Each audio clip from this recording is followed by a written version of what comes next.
চোখে হঠাৎ করে কাল বৈশাখী,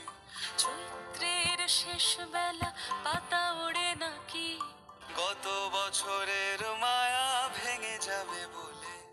রাজপথ ভেসে গেছে অচেনা কাজলে, দু চোখে হঠাৎ করে কাল বৈশাখী, চৈত্রের শেষ বেলা পাতা ওড়ে নাকি, গত বছরের মায়া ভেঙে যাবে বলে, রাজপথ ভেসে গেছে অচেনা কাজলে, তুমিও অঝরে তাকে শুধু ভালোবেসো, এসো হে